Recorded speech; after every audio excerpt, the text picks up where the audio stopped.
Connor McReynolds, and welcome to the dinner party. In this podcast, I ask guests to tell me about their dream dinner parties. I want to know the venue, the menu, and the guest list.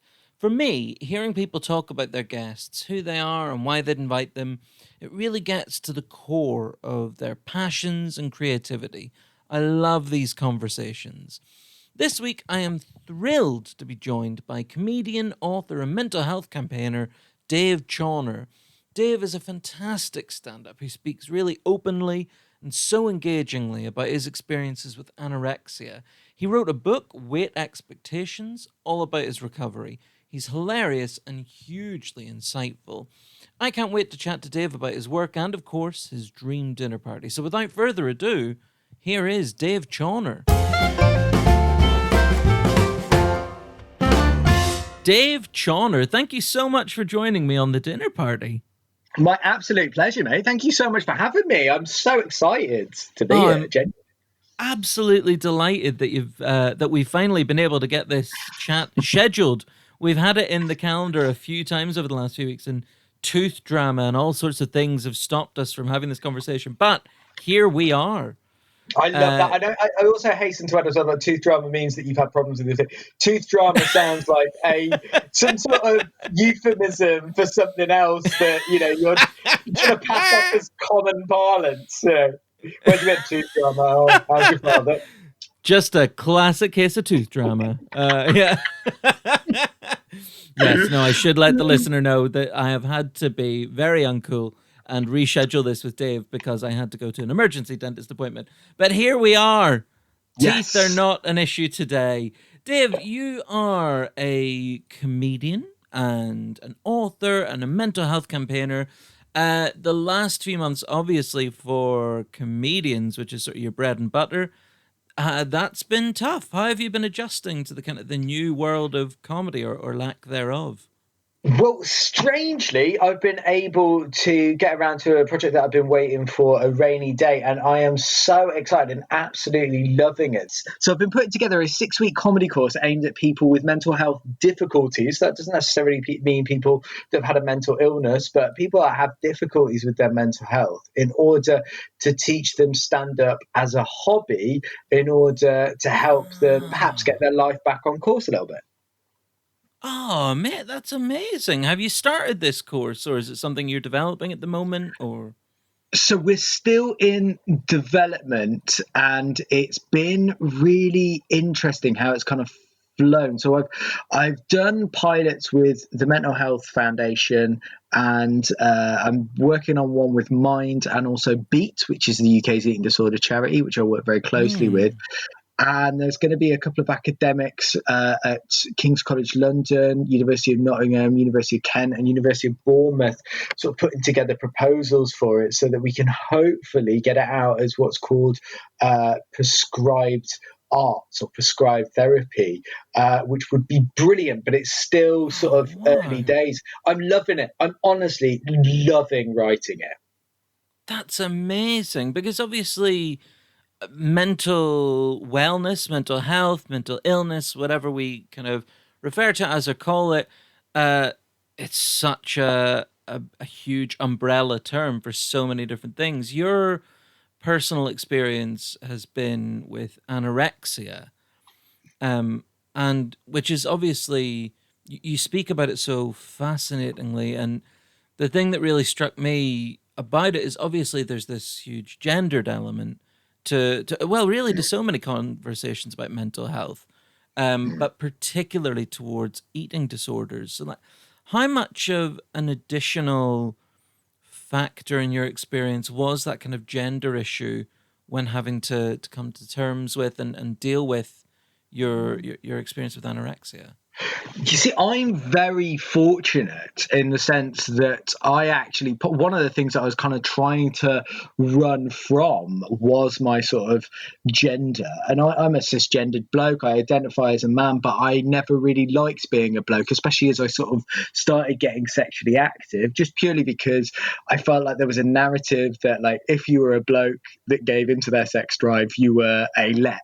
So I've never really sort of identified myself as like a male as like I've never like gone to dinner parties and go, "Hi, I'm Dave. I'm male. I'm 31." It would normally, it's never been like my explanation. So I'm very, very lucky in that sort of sense that I've always kind of played fast and loose with, sort of being a bloke. And I think that's just because I've been so lucky to always enjoy joking around with people. And I think Yeah. if you have that kind of a jokey sort of thing, then actually it's a lot of the time a mask, it's a facade, a persona that you can get away with things that perhaps you wouldn't have been able to in high school. And for me, that was definitely, I was always the camp, effeminate, stupid one, and because I had humor, that was kind of okay, and I got away with it a lot more than I think other people did.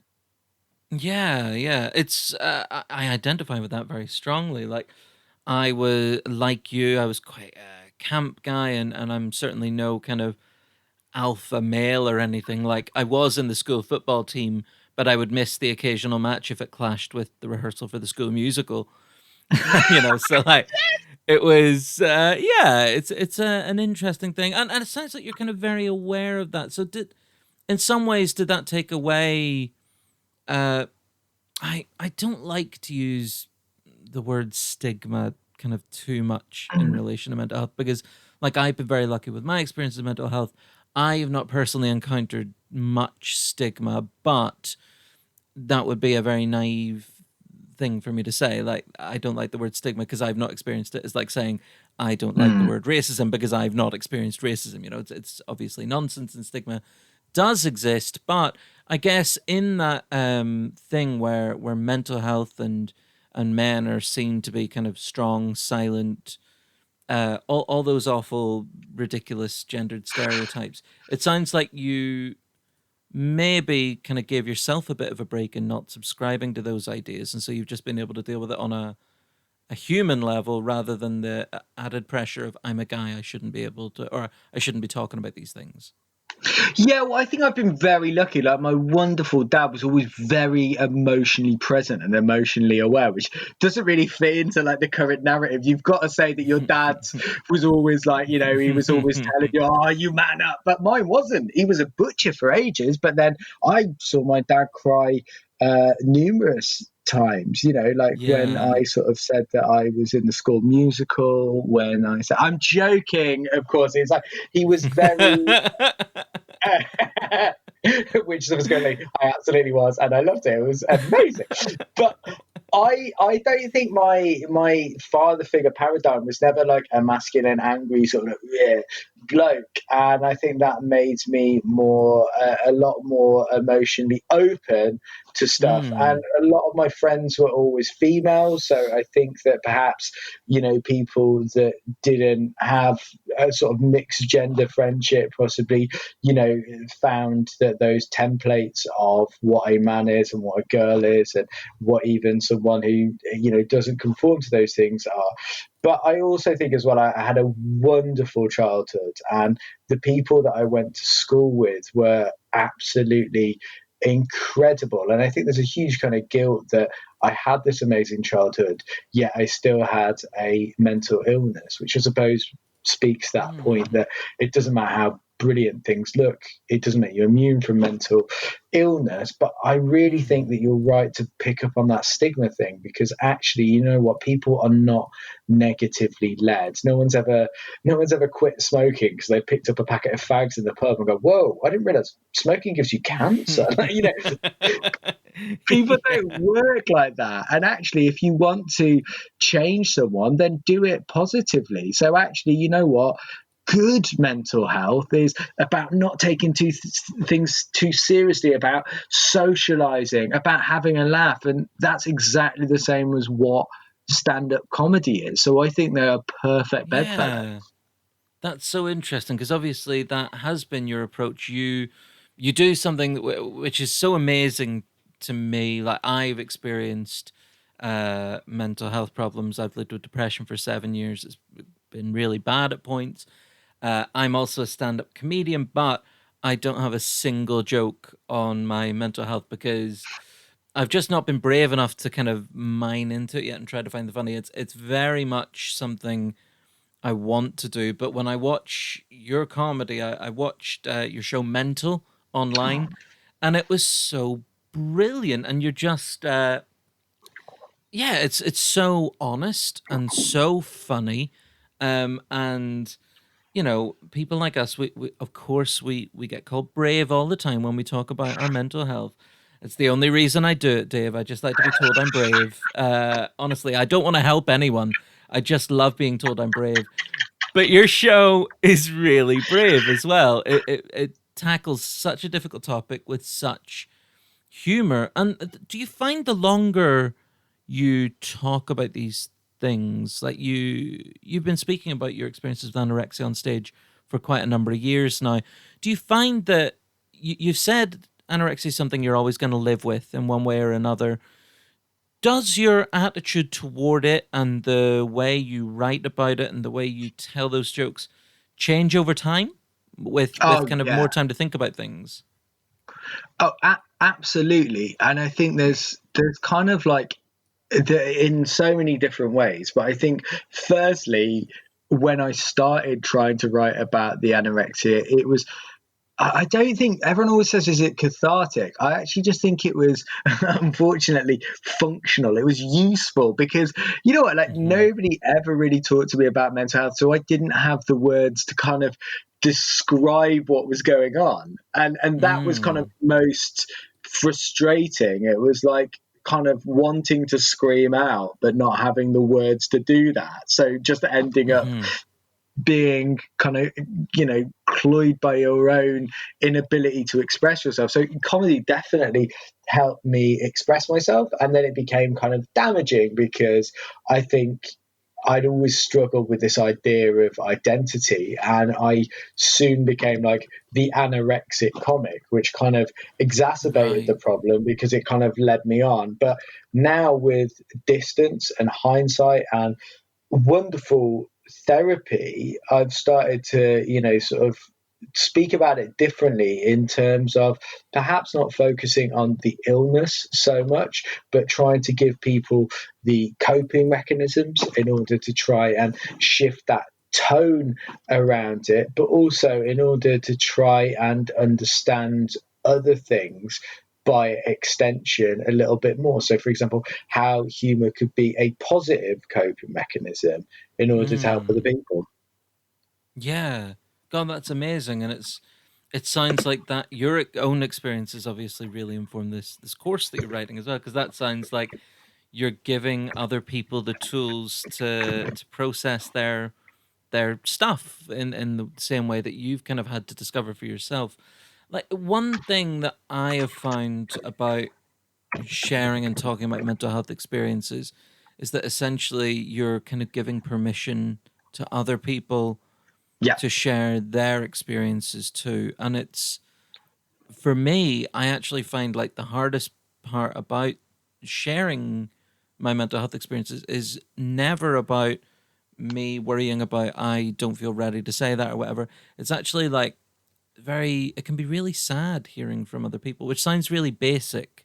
Mm. And I'm wary to say it because I don't want it to sound uh like I don't want people to get in touch and tell me about their experiences, because it's a huge privilege when people trust you and talk to you about that. But in your experience, like, have you find that as well, where people Yeah. hear you talk and want to share with you, and do their experiences change the way that you feel about what you've gone through?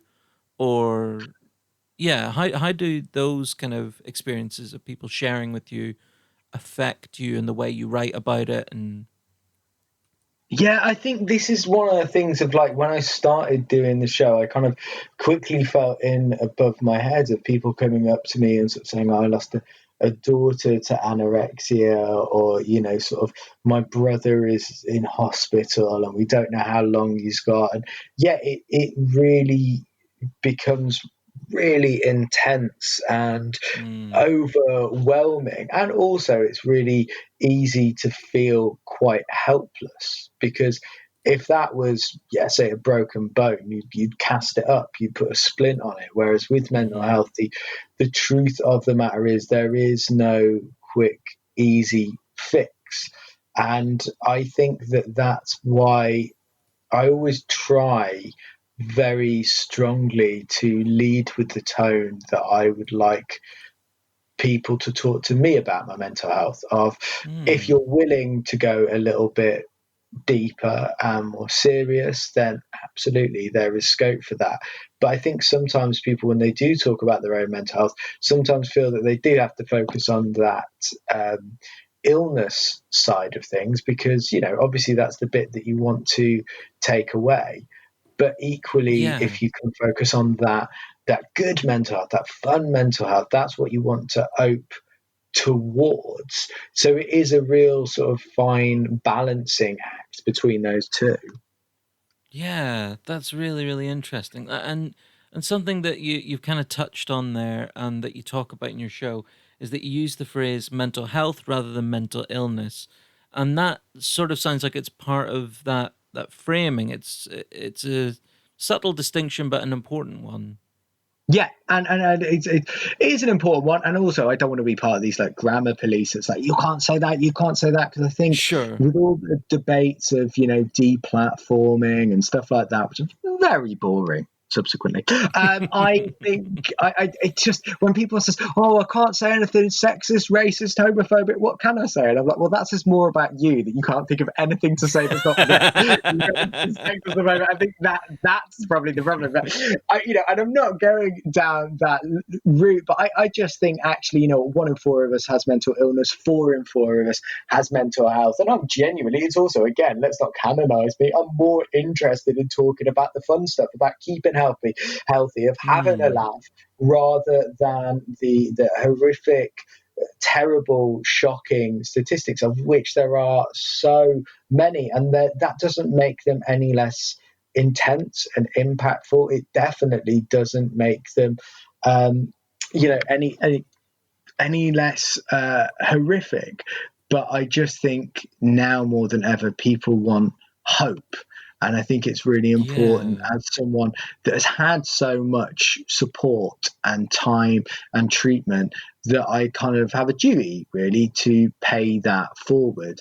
And even if that's little things like actually trying to come up with ways that people can talk rather than saying just talk, give some framework to that, of like, start thinking about your emotions like the weather, and start thinking about your mental health as the climate, because sometimes people can very easily say, oh yeah, well, I've been down before, but I just get on with it. And you're like, well, you're talking about emotions there, and emotions like the weather, they change 2 or 3 times a day.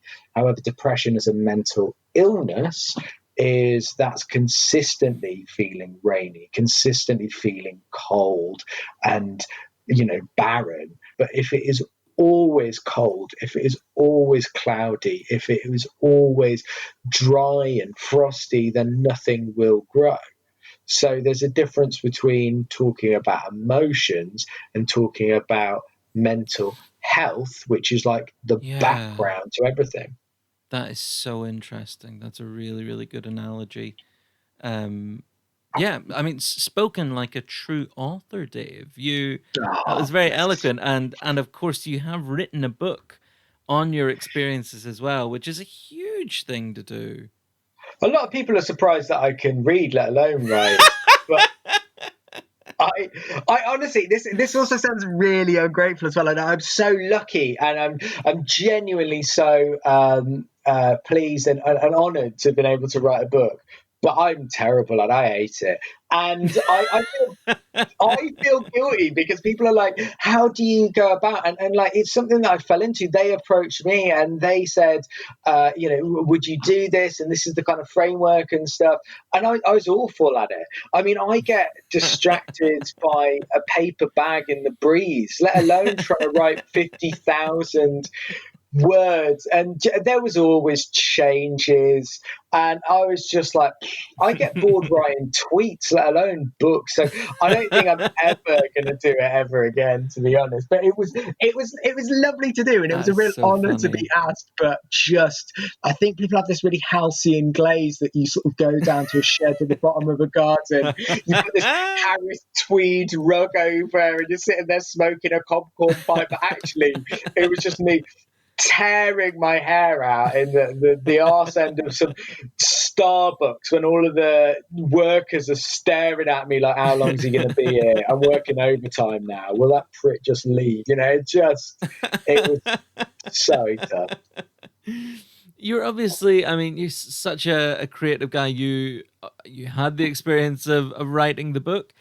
It might not have been the most fun, but by God, you did it, and you have an end product that you can hold in your hand. But you've also like performed stand-up comedy. You've given a TED talk. You've hosted on radio. Like you've done all these really, really cool things. And one thing I love to ask, kind of creative people like you about are the sort of creative things that maybe we haven't fully explored yet, stuff that's sort of on your creative bucket list. Is there a discipline or a sort of creative challenge that you've for a long time thought, oh, I'd love to try that, but you haven't quite got round to, like a sort of different aspect of your creativity? I think because I've done so many different things, and the reason that I've done so many different things is I think it's really important to be bad at a multitude of things rather than just be bad at one thing. So that's what I'm trying to do, and it's going pretty well. I'm pretty bad at quite a few things. But one of the things that I am so excited about, and we will probably get to this later on in the dinner party, Oh yeah.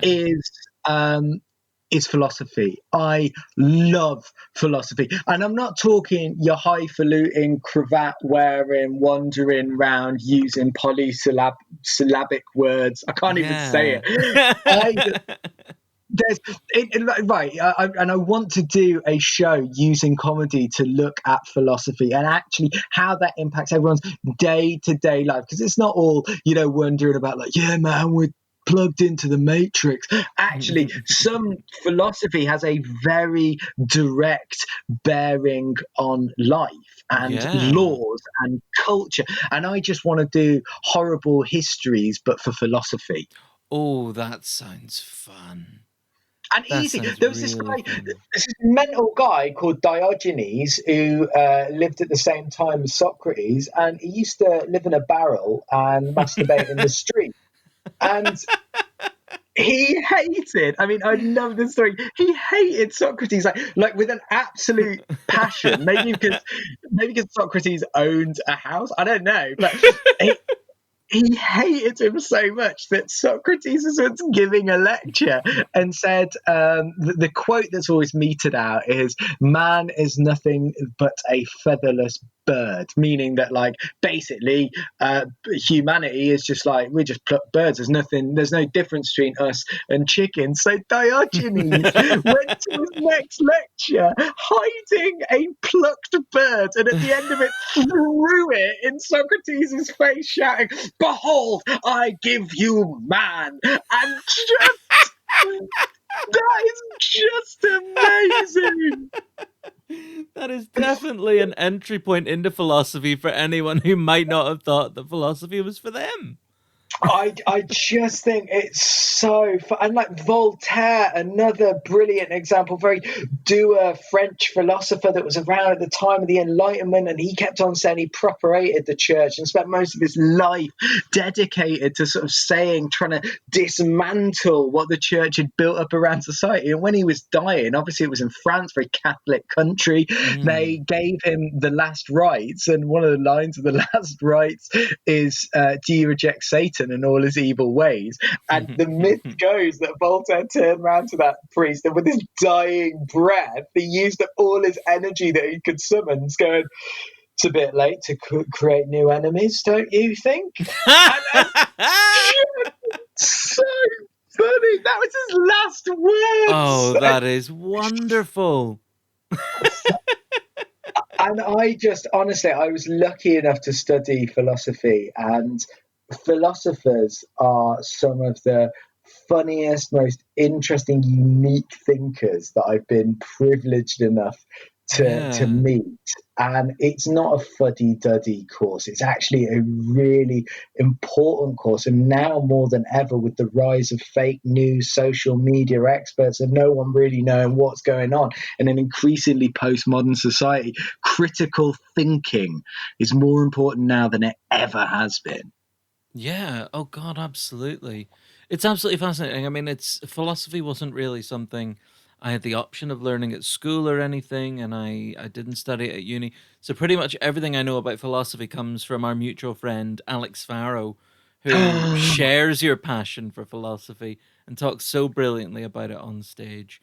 And But I have to say, credit where credit's due. I went to see that show in Edinburgh, and that is one of the, because I've wanted to do this for years, and yeah. that show was such a huge influence. I'd approach it in a slightly different way because purely I don't want Alex to think that I'm nicking any of his ideas. But if anybody gets the opportunity, it is honestly one of the best things that I saw in Edinburgh last year. And I Oh went to wow. see three shows that were nominated for the Edinburgh Comedy Awards. And that I would honestly say was one of the top shows, if not the best show that I saw. Oh, why I couldn't agree more. It's a show that I absolutely loved. I didn't think I could go to a show about philosophy and hear the words eating ass so much. But it's amazing how Alex can merge like philosophy and pop culture. Yeah, it's brilliant. It's a really endlessly fascinating area. I would love to see what more you do with it. Is it something you're kind of actively thinking about, kind of writing stuff at the minute with, or Well, uh, yeah, I'm already in, like, so we're in sort of October 2020 at the moment. I've already started writing it for 2022. oh, amazing. There's so much, Dave, that I want to talk to you about. But I have to get into the Yes. crux of why we're here. I'm so excited to chat to you about your dream dinner party.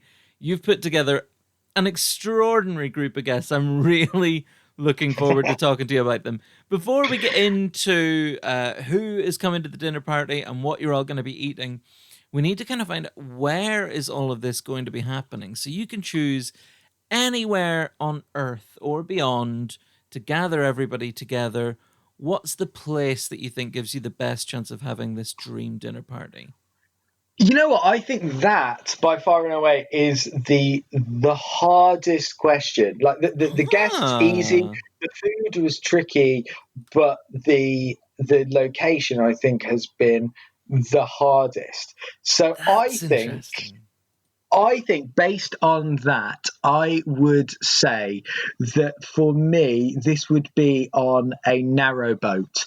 And that's a location that can Brilliant. move. And I just think with these, one of the best stag do's I've ever been on is one of my old schoolmates, his family own a narrowboat. It's their little retirement thing. And we went on a stag do, six of my mates that I grew up with.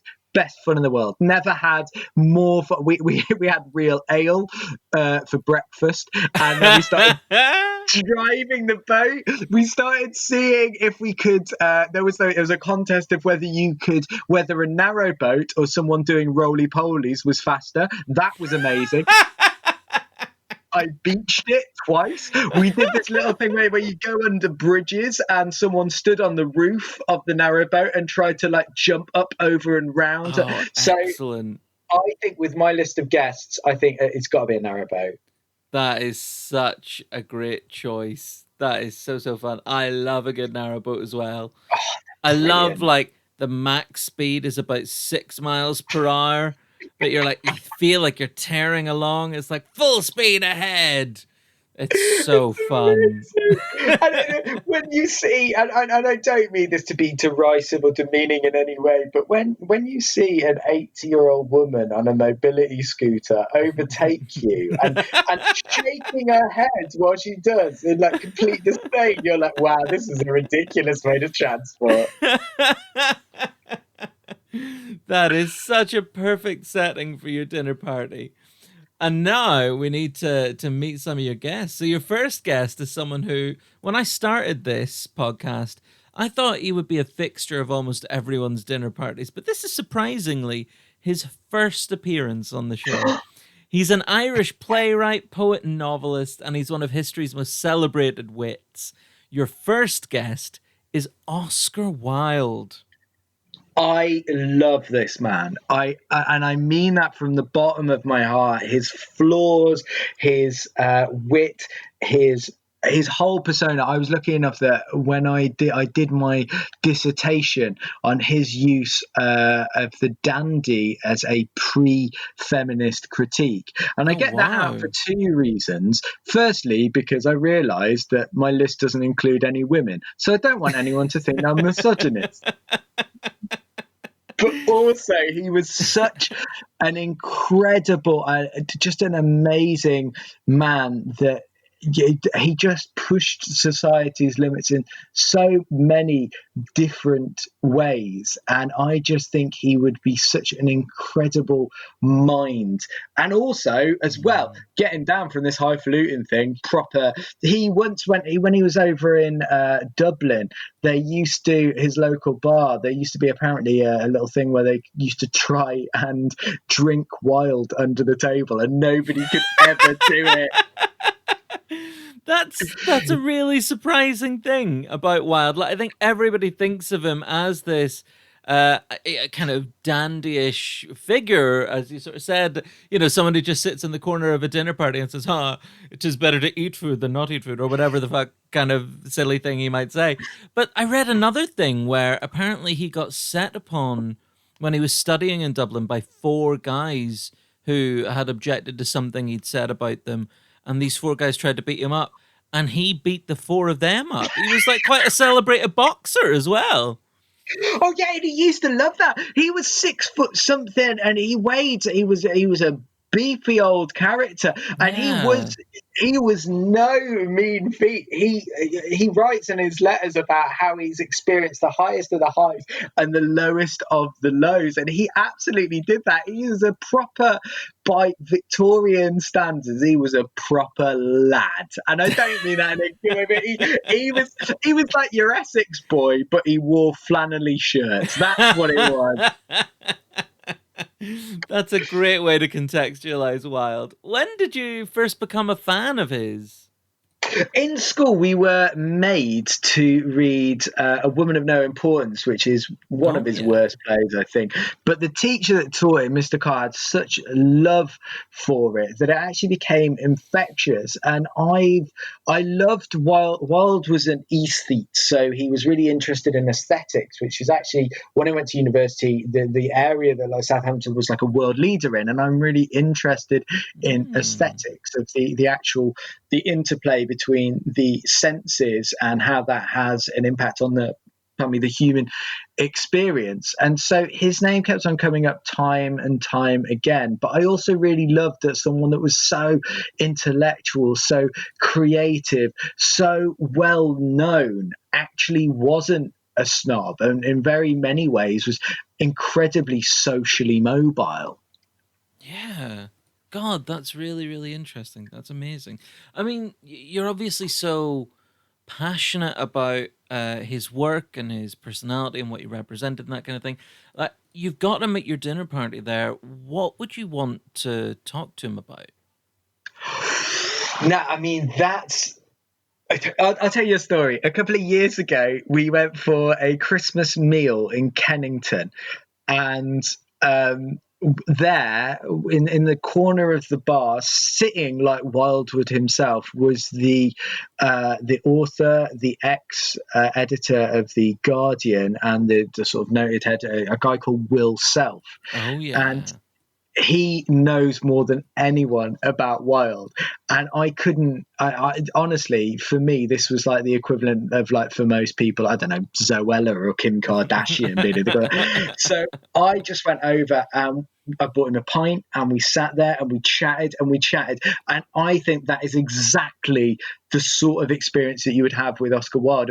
There would be so many things I want to ask him about aesthetics, or about why did he represent himself? I mean, this is the thing. Why did he represent himself in his own court case? And also, try, with the chagrin of all of the jury, why did he try and piss them off? Don't do that to the jury. There is so many questions, but I think one of the reasons that he was my first choice is you would never have to be scrambling around for conversation. You never have to pretend that you know more than you do, or try and Mm. interject. He would drink more than anyone else. He would be more creative than anyone else. He'd be more emotionally receptive than most people. So I I just think you would invite him in, and the first conversation could be about the weather, or it could be about, I don't know, Wittgenstein. It would be about anything. And as well, I mean, you'd be guaranteed not only, a bit of knowledge because exceptionally intelligent man, but also you'd be almost guaranteed, no matter what the subject was, a few witticisms. Have you got like any Yeah. favorite wildisms? Have you got a list?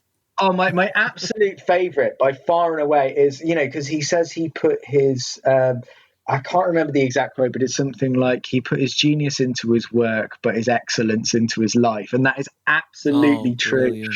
When Bosie, who is the man that led to his downfall, that he had intimate relations with, his father was the Marquess of Mm. Queensberry, and the bloke that came up with the Queensberry boxing rules, which I think actually is one of the things that really annoyed him about Wilde, that Wilde wasn't some effeminate camp homosexual.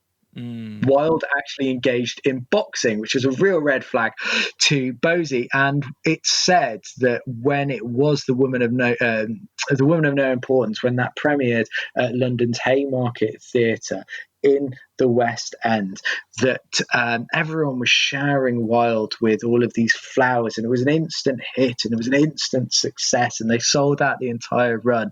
And the Marquess of Queensberry had heard what Wilde was doing with his son, so he bought him a basket of rotting, smelly, off fruit and veg. And as Wilde was getting showered with all of these bouquets and flowers, Marquess of Queensberry shouldered his way up, gave him this basket, and quick as a flash, Oscar Wilde picked the basket, took it off him, and with genuine honesty, "Oh, thank you so much, Marcus. Every time I look at this, I will think of you." Oh, that is so good. That is absolutely extraordinary. He's such a big personality, Oscar Wilde, obviously. But without giving anything away about your other guests, you have put together a dinner party not short of a few big personalities, to say the least. How do you think Yeah. Oscar would hold his own in that group? I think he would not be the one that I would be most worried about. I think he hung around with politicians, with lawmakers, with people that were used to having quite a big ego. And actually, it's sort of said that he was quite an introvert, but his larger than life character was just a way of coping in being in other scenarios. So I don't think he's going to be the one out of the dinner guests that I'm going to be most worried about. Well, I am making a guess here that perhaps this next guest is the one you'd be worried about. He is larger than life, to say the very, very least. He was an actor and comedian who people truly adored for his incredible energy, his range of funny voices, and his absolute dedication to getting a laugh. He was also outspoken about mental health issues during his life. Robin Williams is your second guest. Just he is an incredible human on so many levels. I think my in with Robin Williams is Mrs. Doubtfire. I Yes.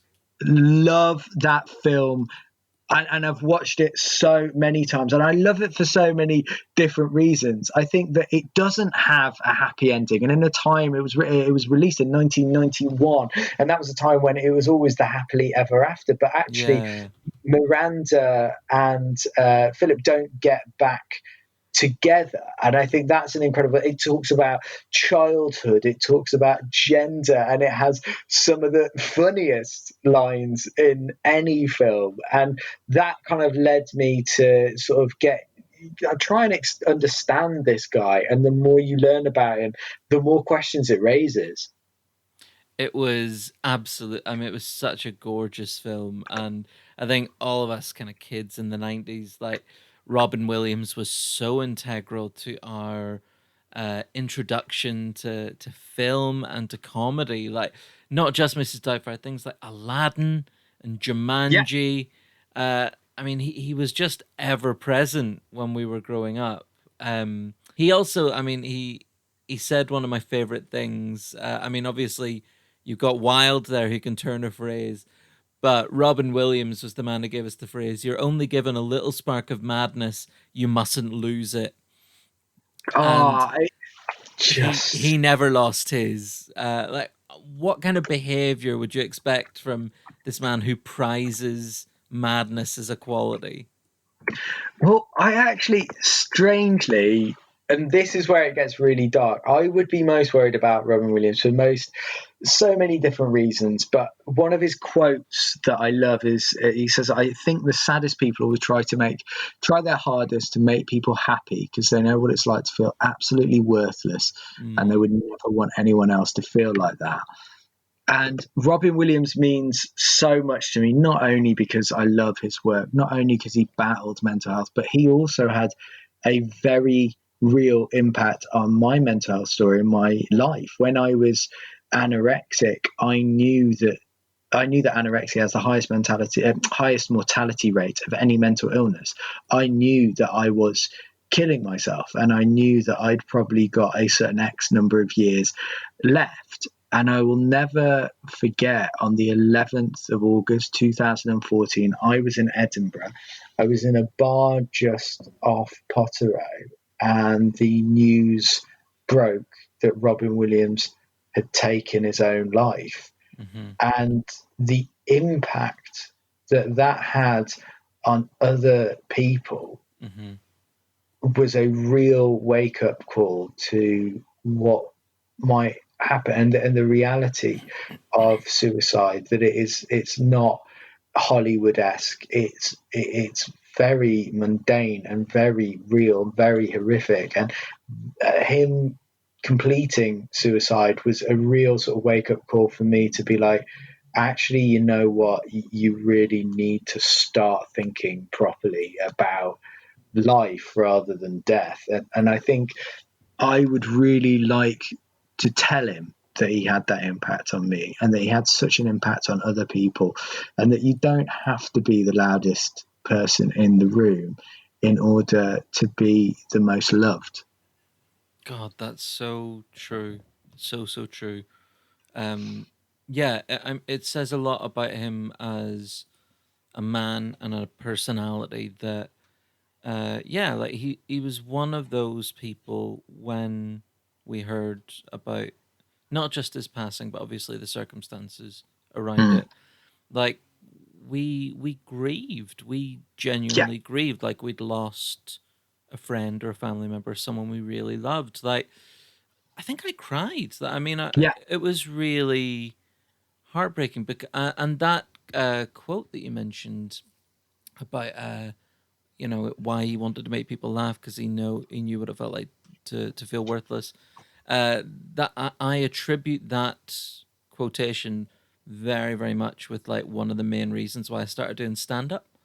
Mm. Like, so I share your absolute devotion to Robin Williams. He was such an extraordinary man. I mean, also so almost infuriatingly multi-talented. Like Mm. he was just the best at whatever he turned his hand to. Like, when he was doing stand up, amongst the best. Like, comic acting, probably the best. Dramatic acting, exceptional. Like, do you think you would want to talk to him about the actual craft of performance as well? I think I would, but I kind of feel like he never got any attention from his parents, especially his mother. I think his dad was in the navy or something. He was always off, and his mom was quite young and was very attractive, and I think she'd like had kids almost too early from the sort of influence of it. And Robin himself said on numerous occasions how, like, actually comedy was the only way that he could get his mum to pay attention to him.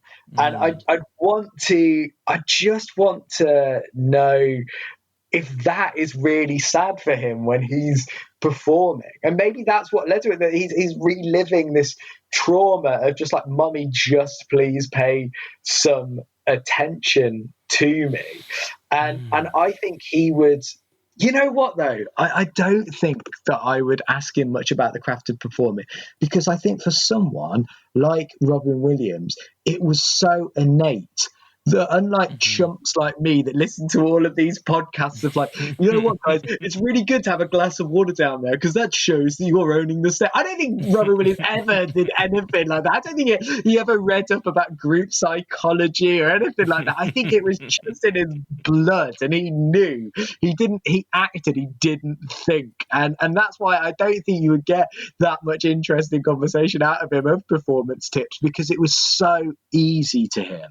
That's so interesting. Yeah, and I think he demonstrated that so readily, uh, as the masterful kind of improviser that he was. Like, you're right. I think rather than it being a conscious thing that he had to work hard on and everything, it just was him. It was just his Yeah. personality. It was just purely who and what he did. I mean, his improvisation in Goodwill Hunting, that story he tells in that film about how his wife used to fart and she would wake herself up farting, and just to spare her blushes he would pretend that he was the one who farted. Like, that was an improv, and it was gorgeous and it was heartfelt, and like Matt Damon was like crying with laughter on camera, but he just knew this character, so he just embodied him, he just became him.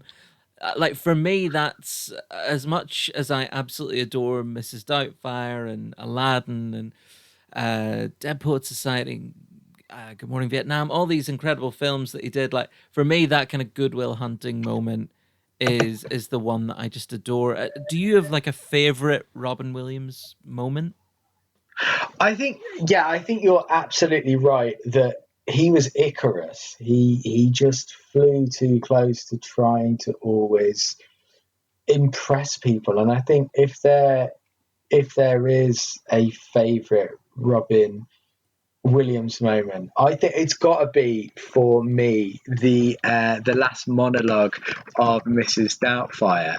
It's I just thought that something that was written in the 1990s, the way that he talked about, I can't remember the exact thing, but he sort of says, that if there's love, there is a family, and some families might have one daddy or one mommy or two daddies and Mm, two mommies, but if there's love, there's a family, and those are the ties that bind. And it just gets me every time, yeah. because ironically, when that was filmed, Sally Field was actually going through a horrible divorce, pretty much Oh, wow. very similar to, and ironically, she had anorexia, and that's how I sort of found this out. But she was going through a horrible divorce when that was ongoing, and he was incredibly supportive of her. So I think that moment kind of just wraps up the whole film, but also shows what a huge heart, a huge hug of a person that he was.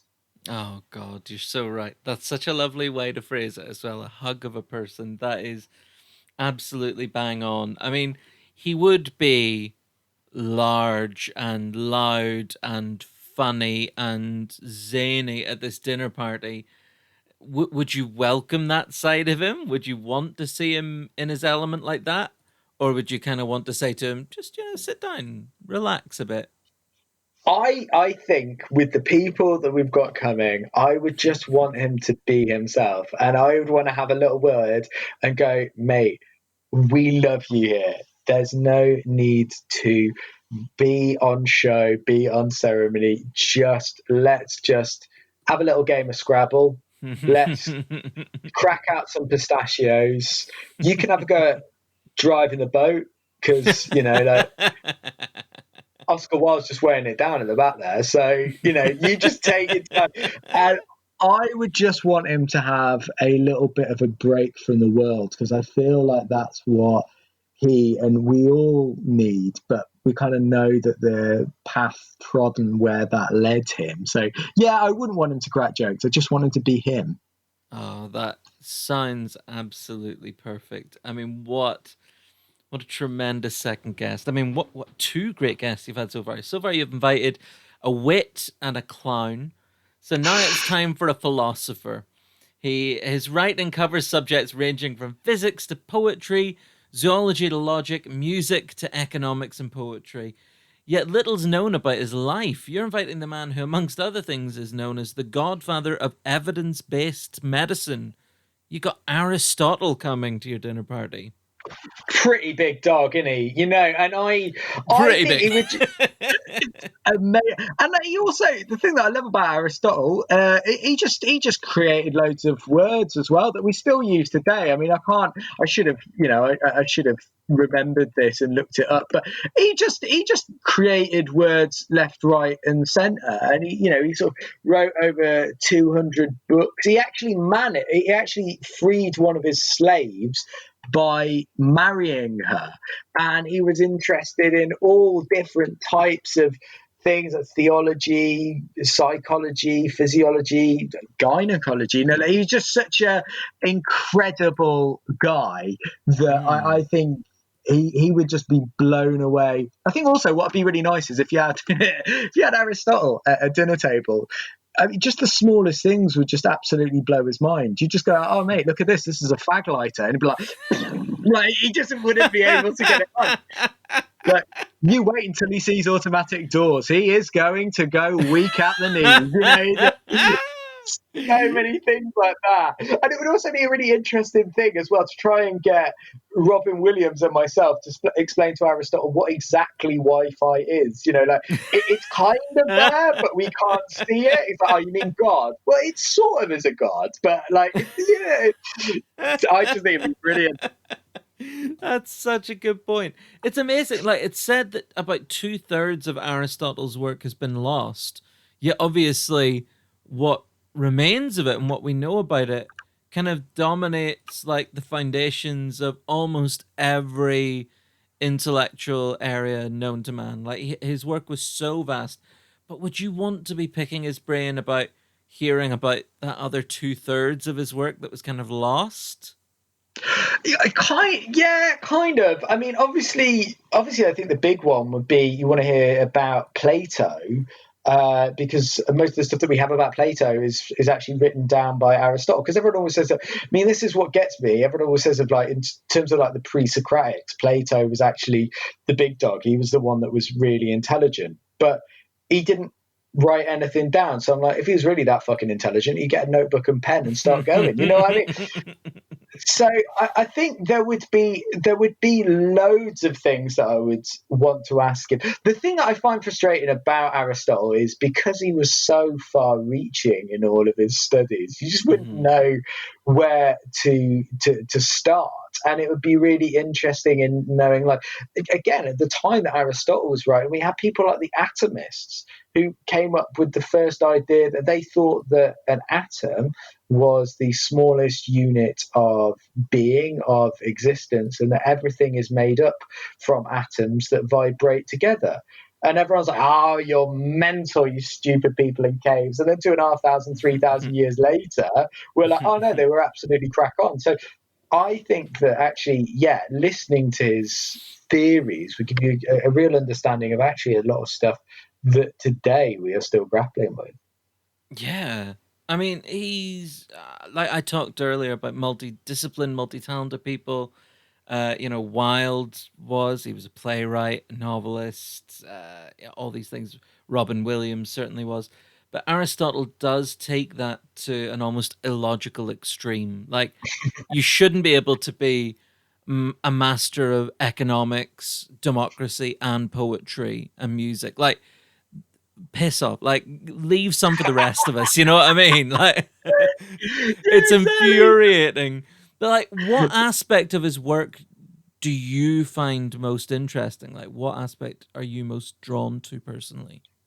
Something that really gets me is his idea of eudaimonia, which is like it's just a fancy Greek way of sort of saying that the biggest human good. And the thing that really gets me and influences me about Aristotle is Aristotle always believed that people were fundamentally good, that it doesn't make any logical reason for people to ope towards the bad. Now, that doesn't negate that there is badness in the world, but his idea of badness in the world is misplaced goodness. So the example that always comes up is like, yeah, you can all say that we're all lovely and, sort of sit on your yoga mat singing Kumbaya while burning joss sticks and listening to Enya, but actually, we're not all, look at Hitler. But the recounter to that is that Aristotle would say that Hitler, and this is wrong, Hitler had a misplaced good that he was aiming towards. So that is absolutely in no way, and I want to make this fundamentally clear that I am not standing up for Hitler. What he's saying is we are all good at source, but we can become misdirected. And in the form of Hitler, that's a pretty big misdirection. But I love that idea that we are all fundamentally good, that we ope towards the good, and that it doesn't make any logic to be innately bad or evil. And I think that that is something that has percolated, certainly Western philosophy, for centuries, even to the point that now, even today, you are innocent until proven guilty. That is a direct result from Aristotle. God, that's so interesting. Do you think, I mean, obviously he was coming up with these theories and philosophies so long ago, and it's almost too difficult a question really to answer, but do you think his mind would be changed or his philosophies would evolve based on modern sensitivities and values? Like, you bring up Hitler, for example, there. Do you think presented with a monster like that, he would have to, I don't know, redefine some of those theories? Or do you think he's the kind of person who would be so resolute in his opinion that he would kind of stick to it? I do think, and I think that also is a question going forward of like, in 200 years' time, when we look back at now, if we're still here, will future generations go, God, you used to have male and female toilets, or oh God, you used to use petrol, and I don't think our minds would be blown that much. I think it would sort of fit within the confines of your sort of received wisdom. So Aristotle and certainly Plato was a lot more like right wing and very sort of, Plato especially was very misogynistic, thought that women were completely irrational and blah blah blah. But then you've got to bear in mind that actually women at that point in time were essentially baby factories, so their hormones would have been all over the place, so they would have seemed to be irrational. It's not saying that they were, but it's giving an Mhm. explanation for it. And I Mm. think that if you took Aristotle into today's society, I think he was an amazing person at getting to the nub of the point and to understanding how the human context fits within a larger narrative. So I think people like that would probably have greater insight on what's going on in today's world than most of your Piers Morgans or Katie Hopkins. I think he'd be Yeah. a breath of fresh air. God, absolutely. I mean, he's just someone who, I think for as long as he lived, his mind must never have been still for a single moment. Like, it just seems to me impossible. Like, do you think he would be able to chill out on the boat, with this group of people? Or do you think he would be concocting some kind of philosophy and theory every second that he's awake and thinking?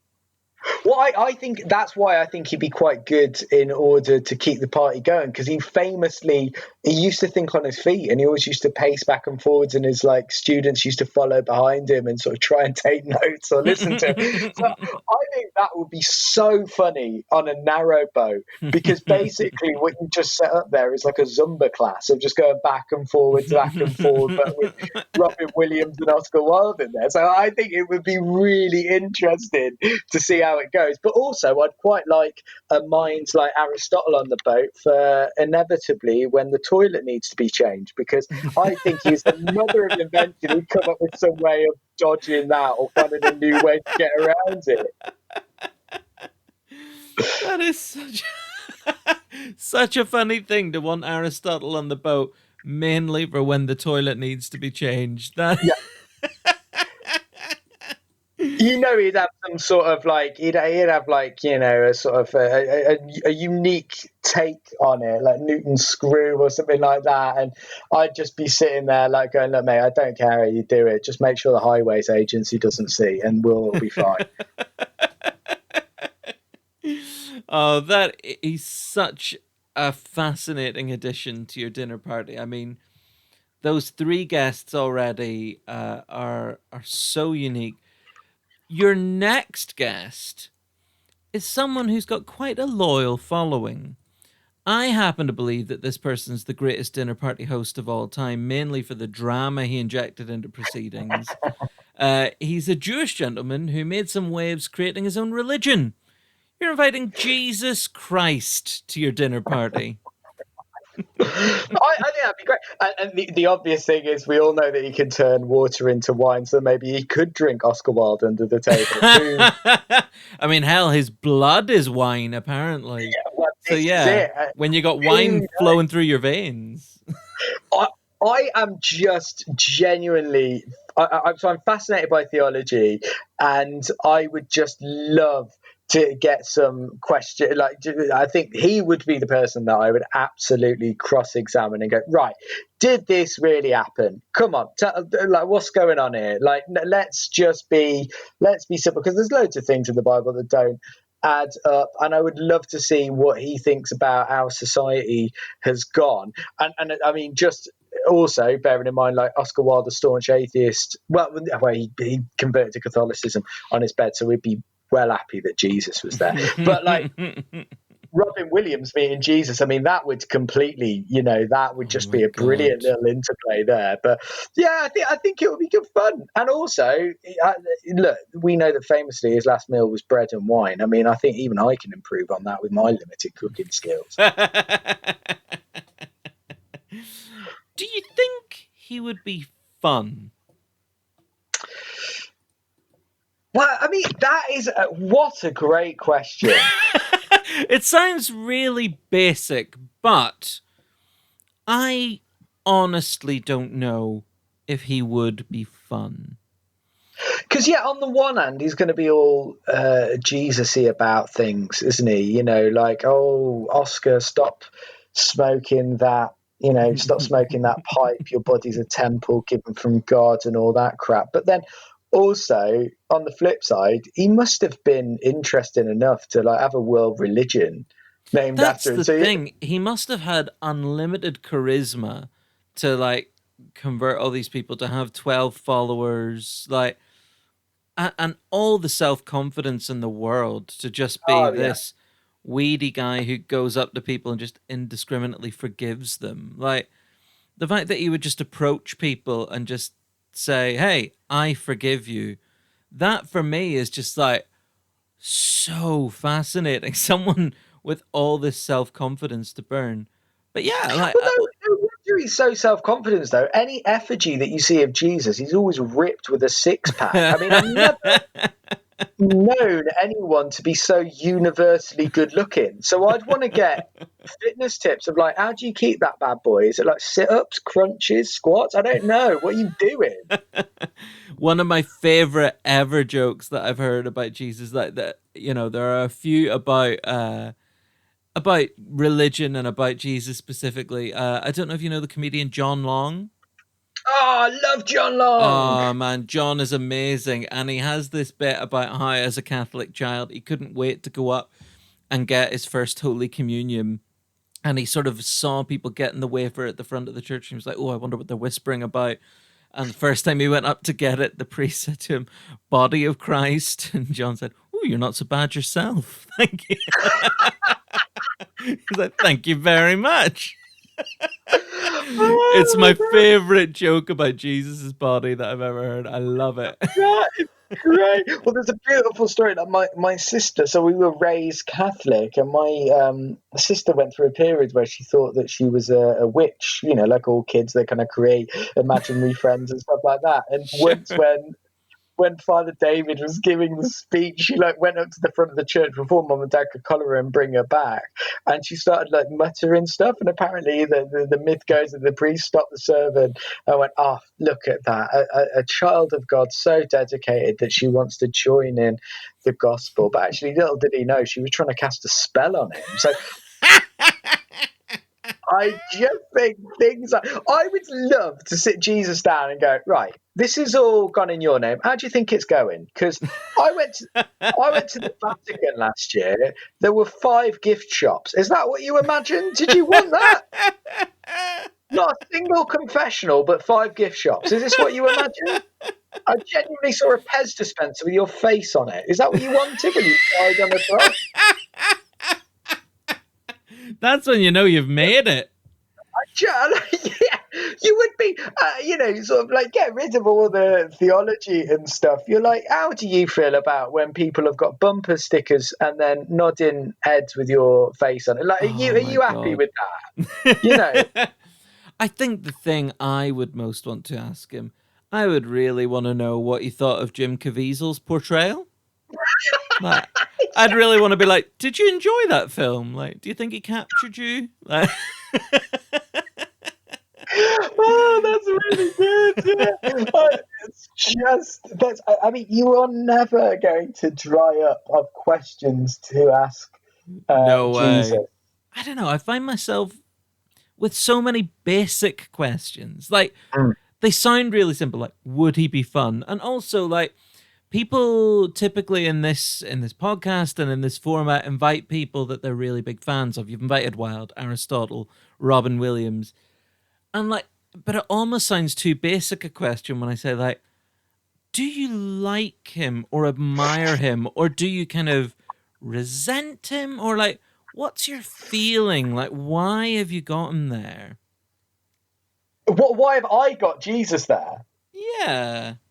Well, it's simple, because Oscar Wilde is going to be getting drunk at the back of the boat. Robin Williams is going to be trying to crack jokes. Aristotle is busy trying to fix the toilet. So if it all goes to crap, then I need someone that can walk on water in the canal in order to pull us out. So that's the reason. So Jesus is your insurance policy on the boat. I just think, that's fine. I'd also like to play Trivial Pursuit with Jesus, because I don't believe that anyone with any intellect can play that game. And if Jesus can't do it, then it can't be done by humans. I remember being a young Catholic, lapsed now, obviously. But yeah, the questions that we used to try to come up with that you would ask God, those sort of those dichotomies, things like, could you make a curry so hot you couldn't eat it? Yeah. And like all those types of things. There's like, oh, but if you couldn't, then it means you can't do everything. But I guess if the intention of the curry was to make it so hot that you couldn't eat it, then maybe you are doing it. All those silly questions. It would be a lot of fun to have a list of ridiculous questions for Jesus. It really, and the problem that I really have with Christianity is, and this is being really boring, in about the 3rd century, there was a moment where Christianity had a choice, and it could go with the Arian or the Athanasian view, the Athanasian view being what we now hold of like Jesus was God and came to earth and could walk on water and all that kind of jazz. But Arius sort of said that when Jesus said we're sons of God, he meant like, when he said he was son of God, he meant that like we're all sons of God, and that when he came down from heaven, what he meant was, well, this is heaven, you got to make the most of it. I'm just telling you what you already know. So I think questions like that would be brilliant, and I think it would be really interesting to sort of talk to him about that. But also, I'd like to show him Bargain Hunt and sort of say, look at David Dickinson. If man is made in your image, do you not feel at least a little bit cheated? I love that. Yeah, David Dickinson, Trump, like, did you intend for people to be just orange? Like, was that your plan? Yeah, that's great. I know you signed off on the ad campaign, the future's bright, the future's orange, but Did this get taken far too seriously? And what is going to happen in the future? That's a question, though, isn't it? Because Jesus will be able to tell you what happens, obviously in the past, but the present and the future. Would you want Mm. to know what happens in the future? Oh God, would you?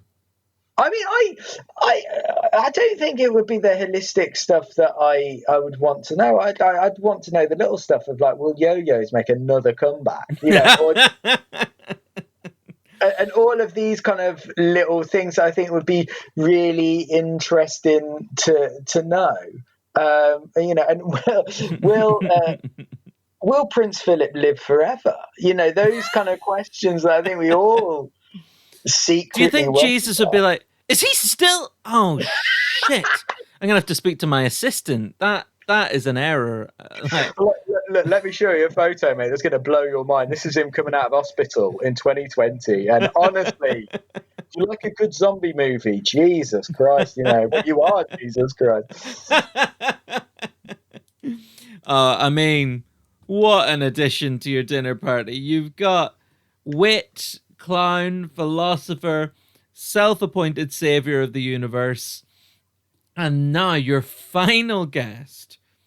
Think it's fair to say they're a very popular and creative person, perhaps don't have quite the following of a Christ or Robin Williams figure. He's a comedian, a novelist, radio presenter, screenwriter, and producer. Your last guest is Danny Wallace. A human wanderlust. I think Danny Wallace has written the most important book for humanity, and bear in mind that I've got Aristotle and Jesus there. So I think that. And you've written your own book as well. Oh yeah, that's shit. So I think Yes Man is the book that changed when I read it when I was 17. And basically, if you're not familiar with it, I haven't seen the Jim Carrey film, so I don't know. But it's a man that follows, he says yes to everything as long as it's not immoral, illegal, or puts anyone in harm's way. And it is a beautiful, laddie, emotional book that just talks about the possibility of saying yes and being open to life. And I think that Danny Wallace is someone that is so overlooked in society because he doesn't push himself, because he isn't fame hungry, because he isn't at the coalface, because he's very content with his lot. And I think that the book really shows that. And Yes Man became a whole door to another life. And since then, once I read that book when I was 16, 17, I kept a diary, and I've kept a diary every single day from Oh, wow. 2006. So I've got 14 years worth of diaries, and that is just purely because I was like, I want to be part of this. I want to say yes to things. I want to be creative and imaginative and see what life throws at me. So he, strangely, I think is one of the bigger influences on me. Wow. I mean, he's incredible. I totally agree. He's absolutely incredible. Like Empire magazine wrote of him, Hollywood must be gazing in wonder at that walking high concept machine that is Wallace. And he does seem to go with like big ideas in his work, like Yeah. Yes Man. And I mean, what other pieces of work? I'm blanking right now, There's a infuriatingly. brilliant one that he did about friends. So he tried to get, it's called Friends Like These, which is where he sort of got all his old school friends together. There's also another one which I thought was absolutely brilliant, the Awkward Situations for Men, which was brilliant. I can't believe Yes. you just said that, which is a book all about About politeness. rudeness, yeah. I actually saw him speaking about that. I was working at Penguin Random House at the time. And Wow. yeah, he came to the conference and sort of introduced the book. And he was incredible. I mean, he was so interesting. Like, what he's so good at, like, not just in terms of everything he does being fascinating, but even like, I think something that we as comedians can really learn from him is he's got a kind of pedantic attitude toward things and digs and digs and digs and digs and digs into something. And I think that as writers and as comedians, like we can really learn from that. Yes, I completely agree. And I think that there's this little pedantic streak has really set him in good stead, because there is a very much overlooked book that he released years ago now called Random Acts of Kindness, 365 Ways to Make the World a Nicer Place. He gives ideas of how you can do little kindness acts to people in order to sort of spread the joy and the love. And actually, after lockdown and after COVID and after 2020, I think that is more pertinent than ever before, because these aren't things like standing on the edge of your street with everyone in your community clapping the NHS. These are really teeny tiny little things. Like if ever you get a pizza delivered, open the box and offer the delivery driver a slice. Or when you're borrowing a book from the library, put in a little personal note when you give it back, so the next person opens it up and it has something to make them smile. And I'm part of this wonderful thing called the kindness method, which sends anonymous postcards to people all up and down the country on Valentine's Day, so that nobody feels isolated. And that was directly related to Danny Wallace and his random acts of kindness. He's just a lovely person. That is really, really amazing. Is it his kindness that you're most drawn to, or is it his creativity, or his kind of out of the box thinking? Like, what is the the most Danny Wallace quality that you prize above all others? I think the quality that I prize above all others with Danny Wallace is his tone. When you read his books, you could be in his local having a pint of tepid bitter with him. He just has this really kind of, and I don't want to gender it, but this really blokey, laddish way of writing. And blokey and laddish are usually yoked with things like unthinking or emotionally repressed. But Mm-hmm. actually, this kind of tone he uses in order to engage people, in order to make things better and see the world in a better way. And actually, Yes Man is quite a deep philosophy, and the book goes quite, quite intense in chapters, but it's always done in a blokey way. And I think that's really set the tone for me with mental health. Instead of using highfalutin language or medicalized vocab, there is nothing more effective than being an ordinary bloke talking about extraordinary things. I like my girlfriend for the first year that we got together. I bored her so much with how much Danny Wallace meant to me, and so she nicked my well thumbed, multi read copy of Yes Man and posted it to his agent. And we didn't get it back for ages. And then I didn't know anything about this. And one day when I got home, there was a book on the mat and it was addressed to me. And I opened it up and I was like, this is some sort of practical joke. Like, someone's just mailed me a book that I already had. And I'm fairly sure this is my copy because it's my underlines in it. And he'd sort of written a little forward in it because he'd sort of heard about the sort of mental health stuff that I'd Oh done. wow. And I emailed him and sort of said thank you so much, and he said I'm glad it's got there, thank you so much. And he was sort of talking about when he was moving, and I was like, huge good luck with the stand up, all the best. And I've still got that email, even though that was sent like 5 years ago. That's still prime of place in my inbox. He's just such a lovely guy. That's amazing. That is absolutely incredible. One thing that I really enjoyed reading about him as well, like, you're absolutely right that there is a quite profound aspect to his work and his kindness and his thoughts and his creativity, but there's also a huge amount of silliness as well. Like, he's the patron of the Baked Bean Museum of Excellence. You know? I love the silliness that sits so well alongside that deeper side of him. What do you Well, think this he would be like as a guest? Would he be silly? I think he would bring out the best in everyone. And I think that's what's so important is that, yeah, we've already talked about Robin Williams sort of saying that you only have that spark of madness, don't let it go. And I think that, Yeah. we know that people like Oscar Wilde are really silly and stuff, but I think all of these people would knit together to make you realize that actually we learn from play. You don't learn from being lectured. You don't learn Yeah. from necessarily books. You learn from playing and engaging and having fun. And I think he would be brilliant at that. And Danny Wallace is the sort of person that you can go to the pub with. And this did happen on the birthday of his very good friend, the comedian Dave Gorman. They were having a chat, and Danny Wallace turned around and said, well, you know what? I think what you should do is you should meet a Dave Gorman, Danny Wallace. I can't remember which one. Oh, yeah. No, you should meet every Dave Gorman. You should meet 52 Dave Gormans, one for each card of a deck of a pack of cards. And so Dave Gorman went off around the world and did this. I just think he's such an inventive, ingenious person. He's the sort of person that you could go for a pint with in your local Weatherspoons, and next thing you know, you are doing a grass skirt dance with the leader of the UN in a bar in Croydon.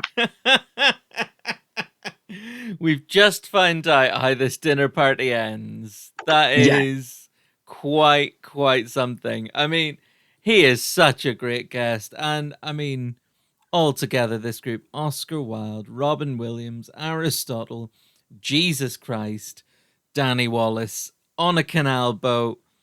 An amazing dinner party. The last thing, Dave, we need to find out is what would be on the menu. What are you guys eating? Well, I'm a terrible vegan, and I apologise for that. And obviously, as a vegan, it's, first rule of Vegan Club is tell everyone about Vegan Club. So it would have to be vegan. So I think a vegan Mediterranean buffet. So it'd be like loads of little nibbles there. You'd have like olives to make Aristotle feel at home. You'd have like loads of vegan meats and cheeses. And yeah, there'd obviously be bread for Jesus. But for the rest of us, we'd have like loads of just manna plenty. And I think it would be great trying to explain to Oscar Wilde and Aristotle, and perhaps, well, Jesus would know, but what the idea of vegan is, and just get their mind, like get their thoughts on it. I think that could be incredible. That is seriously impressive. You talk about some bread. You talk about what you told me was a kind of a Mediterranean vegan feast. Yeah, that is just quite all something. Out. As long as I don't have to cook it, then we'd get outside caterers in, and it would just be, which is going to be really hard on a narrow boat. Where are you? I'm in a lock in the middle of nowhere. Oh, don't worry. Jesus could get the food delivered, I'm sure. Very good point. Celestial Deliveroo. That's all right, isn't it? Yeah. Oh, man. That is... What an image. What an image of the six of you on a narrow boat, tucking into some stuffed vine leaves and just like chatting to Jesus about orange people, chatting to Aristotle about automatic doors. It's extraordinary, Dave. Thank you so much for giving your dream dinner party so much thought and for sharing it with me. I'm really grateful. Connor, it's been an absolute pleasure. Thank you so much for having me on. Oh, mate, the pleasure, I assure you, is entirely mine. If our lovely listeners want to see more from you, want to see some of your great comedy, check out your book, all that stuff, how can they stay across your work? Well, that's very sweet. If anyone did want to read the book, it's called Weight Expectations, and it's available from Waterstones and Amazon and all good bookshops, because that's a nice way of saying if it doesn't sell my book, then it's not a good bookshop. And they can follow me on Twitter at Dave Chawner, or the website davechawner.co.uk.